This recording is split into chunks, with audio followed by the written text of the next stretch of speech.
మొదలయ్యిందో వలస ఎందా కదిగిపోయావో తెలుసా. ఎవడు పురుషుడనిపించుకుంటాడంటే తనలోంచి పైకి లేచిన కోపాన్ని తనకే ప్రమాదకరమని తెలుసుకొని, తన శత్రువని తెలుసుకొని, తన ఒంటిలో పుట్టిన కుబుసాన్ని పాము తానే వదిలిపెట్టేసినట్టు పరీక్షించుకుని మౌనం పాటించి తన కోపాన్ని తాను విడిచిపెట్టిన వాడెవడో వాడు ధన్యుడు.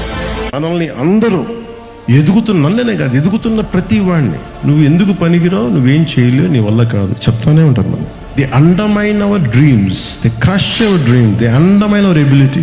నాకేమంటుంది, who the hell I to undermine my dreams, who the hell I to crush my dreams. నువ్వు ఎవరిరా మాట్లాడతాను. If you want know who I am, you just have to wait and see what I'm going to become. నువ్వు అనుకున్నట్టుగా నేను ఉన్నాను, నేను అనుకున్నట్టుగా ఉంటాను.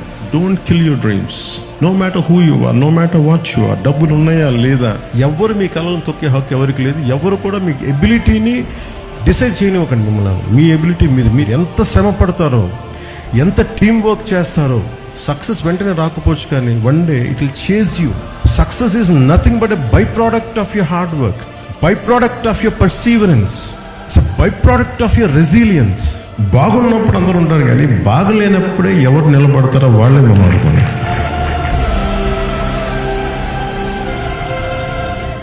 అందుకే మీరు చూడండి, ఎప్పుడైనా పేరు పెట్టి మగపిల్లవాడు చెల్లిని పిలుస్తాడు. లక్ష్మి ఇలారా అంటాడు, వల్లి ఇలారా అంటాడు. చెల్లెలు సాధారణంగా అన్నయ్యని పేరు పెట్టి పిలవదు. అన్నయ్య అన్నయ్య అన్నయ్య అంటుంది. చెల్లెల్ని చెల్లెలా చెల్లెలా, పెద్ద చెల్లెలా, చిన్న చెల్లెలా అని ఎప్పుడు పిలవడం తక్కువగా ఉంటుంది.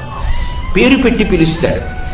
ఆమె మాత్రం అన్నయ్య అన్నయ్య అన్నయ్య అంటుంది. అసలు ఆ అన్నయ్య అన్న సంబోధనలో, అన్నయ్య అన్న పిలుపులో ఎంత మాధుర్యం ఉంటుందో, ఎంత కఠినమైన హృదయమై ఉన్నవాడు కానివ్వండి, 1కి 10 మాటలు ఆడపిల్ల పక్కన కూర్చుని అన్నయ్య గారు అన్న అన్న అన్నయ్య అన్నయ్య అందనుకోండి, మెల్లిగా మనసు కరిగిపోతుంది. ఆ సంబోధనలో అంత ప్రేమ ఉంటుంది. అంత ప్రేమగా పిలిచేటప్పుడు, అందుకే పోతన గారు అవసరం వచ్చినప్పుడు తప్ప మిగతా అప్పుడు గుర్తురానందుకు నాన్న ఎప్పుడైనా బాధపడ్డా ఏమో. ఇద్దరూ సమానమే అయినా పిల్లల ప్రేమను పొందడంలో తరతరాలుగా నాన్నెందుకో వెనకబడ్డాడు. అమ్మకి మాకు బీరువా నిండా రంగురంగుల చీరలు బట్టలు, నాన్న బట్టలకు దండెం కూడా నిండదు. తనని తాను పట్టించుకోవడం రాని నాన్న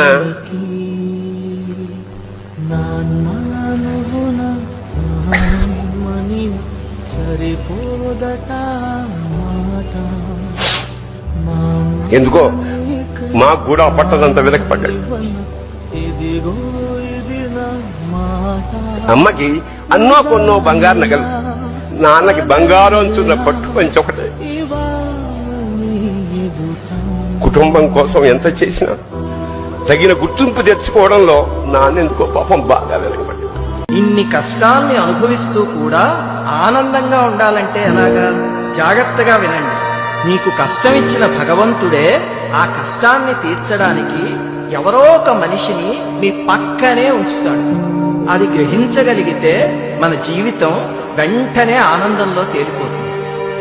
అసలు ఆ భగవంతుడు బాధల్ని ఇచ్చేదే నీ గురించి నువ్వు ఆలోచించి నీ వాళ్ళెవరో తెలుసుకోవడానికి.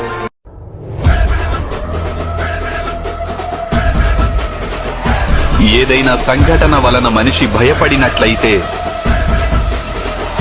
అది పరాజయమే అవుతుంది. అలాగే మనిషి ఏదైనా కోల్పోయినప్పటికీ శాంతంగా స్థిరంగా ఉంటే అది గెలుపే అవుతుంది.